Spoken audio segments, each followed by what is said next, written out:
All right, well, welcome back. It's our GMC Sierra tweet of the night. The Indianapolis Motor Speedway is so big that it could fit Churchill Downs, Yankee Stadium, the Rose Bowl, the Taj Mahal, the White House, Liberty Island, Roman Coliseum, the Vatican City, and at 300,000 plus people, the Indy 500 is the world's biggest single-day sporting event, and it was today. Chip Ganassi and his team with a fifth-place finish in that one, so Alex Palou at one point had the lead, but he ends up in fifth. Still points leader all for the season, so that's good news for them. All right, let's get to the phone calls. 412-575-2600. We'll begin with Shane in Clearfield, who's up first. Hey, Shane.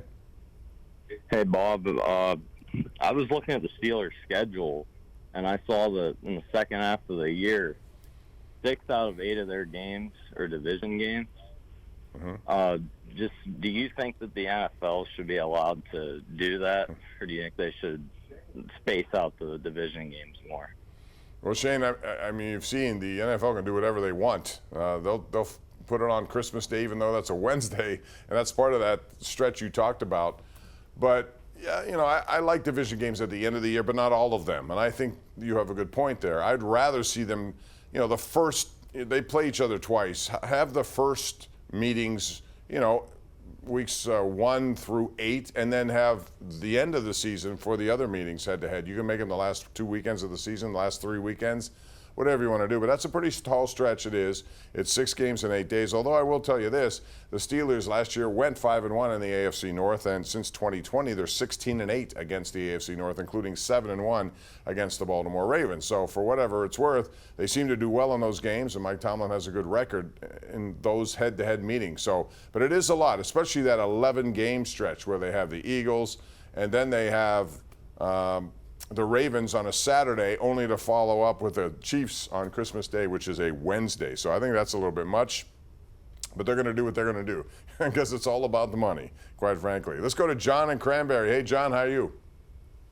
Hey, Bob. Thanks for taking my call, and happy Sure. Memorial Day weekend to you and too. your family. Thank you. So, thanks. So, a quick thing, too. I wanted to send my condolences out to Grayson Murray's family. It was a very, very sad and tragic weekend for golf. But, Bob, I wanted to talk to you about the Pirate bullpen. This 6-game homestand, they gave up 23 runs in 20 innings. It's a real concern now. And, you know, the irony is it was supposed to be the strength, but the starters have been the strength. So the injuries to Moreta, Baroki, and a few others, but Majinski hasn't been the same. But what do you think they could possibly do? Do they try new arms? Do they try to do a trade? Or what do you think they can do? And even Chapman is also a concern right now. So I'll listen to your thoughts on that and have a good rest of the night. Yeah, very good call. Thank you, John. Appreciate that. I agree with what you said about Grayson Murray, who's battled all sorts of demons. And I thought maybe he had things under control, but obviously did not. What a sad situation for his family, his fiance, all the people who loved him. And now they're left with not many answers.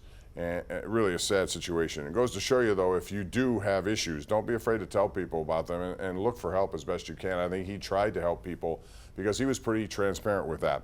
As far as their bullpen, yeah, it's supposed to be the strength, right? And it turned out to be a weakness. Chapman for $10.5 million, I expected much better. Now, he was good for Texas when they acquired him last year, you know, for the stretch running into the World Series, actually. But he's had such a mediocre last 3 years. 10.5 seemed like a lot, although the name Aroldis Chapman gives you hope that he could be that lefty setup for Bednar, both of whom have not been very good. The only guy really who's been good is Holderman. Majinski, I expected more. There have been injuries, as you said. But, man, you got to do better than that. And a lot of this is about how to use the bullpen as well. I thought the other day, for example, Skeens was pitching well enough they could have gotten another inning out of him. And, you know, for a thin bullpen, don't go to them as quickly as they did. And then he let, you know, Stratton out there forever. I mean, there was like no end in sight, which I thought was a mistake as well. So, yeah, they got to straighten that out, and there's no question about it. It's part of the problem. A biggest part is the hitting still, but that's right up there with them. David in Washington. What's up, Dave? How you doing? Hey, Bob. Hey, listen, I wanted to get your take. This has been brought up before, but the debacle that's going on in Oakland and at the commissioner of baseball, and I know they voted on it already, that he's going to let them play in a minor league stadium. The owners, they are going to vote in favor of it in case they ever want to move their team. But it reminds me of Bowie Kuhn in the 60s. Anytime baseball's had a commissioner that didn't kowtow to the owners, they ended up getting rid of them. and I'm speculating here, but I'm wondering if Bowie Kuhn had been commissioner during this, they wouldn't have been playing in Sacramento the next 3 years. They would have been staying in Oakland and working on getting a deal. And I just think it's an embarrassing look for Major League Baseball to let that happen. And I blame all parties, including the city of Oakland, but I blame the commissioner for some of this too. And I just wanted to see what your thoughts were. Yeah, a good call. I agree with a lot of what you said. I think the city is a disaster area, quite frankly, and that city has gone backwards for so many years. You don't want to go in that city, and a lot of people don't want to go to that ballpark. They needed help. They didn't get it.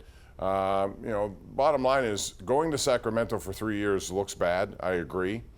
But you're right. The owners are going to get what they want, and the commissioner is going to implement mostly what they want. So, is this surprising? No. But you're right. If you had someone who would fight them on that, they would lose their job. So, bottom line is, ultimately, once again, Vegas is the destination. It was not too long ago, I'm sure you remember, when it was voodoo to talk about Las Vegas with betting or with even bringing up sports franchises going there. And now everyone's heading in that direction. Jim in Lake Trobe, Pennsylvania is next caller. Hey, Jim, how you doing? Hi, Bob. I wanted to talk about the Pirates.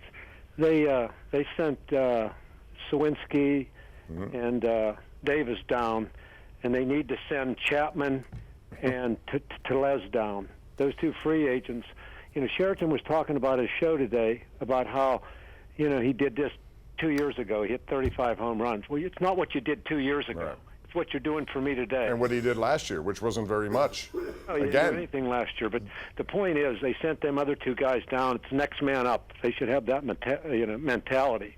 But that's a disgrace to see, those two players, the way they've been playing. It's atrocious. Well, I mean, they're not going to send them down. If anything, they're going to DFA them, and they're not ready to do that. But I do agree.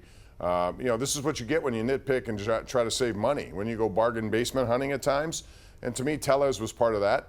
They could, I'm going to stop telling you this because I say it a lot, but I was really hoping that Bellinger would be here. He did not get a contract. It was very late in spring training until he did. Nobody wanted to seem to do it. He ended up going back to the Cubs for, I think, $16 million a year. That's doable. Go get him. Instead of spending $3 million here, $4 million here, $2 million here, $4 million here, you're normally going to get what you pay for. And that's exactly what's happened to the Pirates this year. I'd rather spend it in somebody who has a proven resume, young enough, and has a bat, and that's what Bellinger had.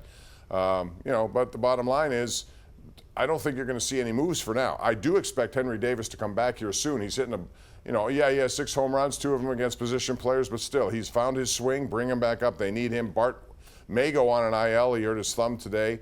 Perez may be out for a while, so who knows, and Gonzalez isn't ready. That's what I mean. You're spending this money on these guys, and they're not going to give you a full year anyway. Chuck in Uniontown, our baseball aficionado. What's up, Chuck? Thanks once again, Bob. Although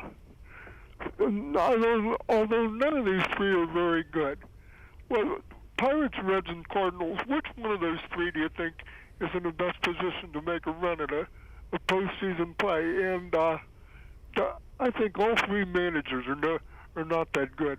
What do you think? I think the Reds, they just came off a series sweep of the Dodgers. I like them a lot. I still think they have a lot of talent there. But I do think, you mentioned all these teams, they're all the same to me. I don't see much separation with any of them, to be honest. I think it's going to go right down to the very end. Milwaukee will come back to the pack a little bit. I think the Cubs probably have the best shot at doing that, but the Pirates could be that team if they just get enough hitting with runners in scoring position and if they clean up their bullpen a little bit. Scott in Mount Lebanon is next up. Hey, Scott, what's up? Hi, Bob. How are you? Good. What's going on? Oh, not much. I just have a strong opinion that the Steelers made a mistake by not signing Mason Rudolph right away and allowing the Titans to sign him, because Mason Rudolph in his four limited starts last season put up 2 30-point games, one against the Bengals, one against the Seahawks, and then he put up 17 points on the road in a game against, I'm trying to remember, Buffalo. It was against Baltimore. In a 17-point game against the Buffalo Bills in the playoffs. And I think that we're going to miss, he has the potential to do really well for us, that I don't think that the other two quarterbacks we signed Russell Wilson, Justin Fields are going to be able to get done. We should have given Mason Rudolph Well, more of an opportunity. Scott, I think that, and thanks for the call, I think the mistake with Rudolph is they were hesitant to go to him. They should have done it before they even brought in Mitch Trubisky, looking back now, even though I thought Trubisky could have gotten a second wind here and done something good with this team. That never happened. And they bypassed him altogether, even though he was here ahead of Kenny Pickett. Maybe they should have gone to him a lot earlier and let him just be the guy and work through this as opposed to Trubisky. As far as Russell Wilson, he's a proven vet. He's a guy who's got the resume. I would expect him to be efficient at what he does. Fields is going to have a hard time getting on the field, although they would have special packages for him. But they both are free agents at the end of next year, so it's up in the air as to what may happen. Kurt, Brad, Mike, I'll try to get your calls next. You're watching the Ireland Contracting Nightly Sports Call. We're live right here on KDKA Plus and 93.7 The Fan. Back in a flash.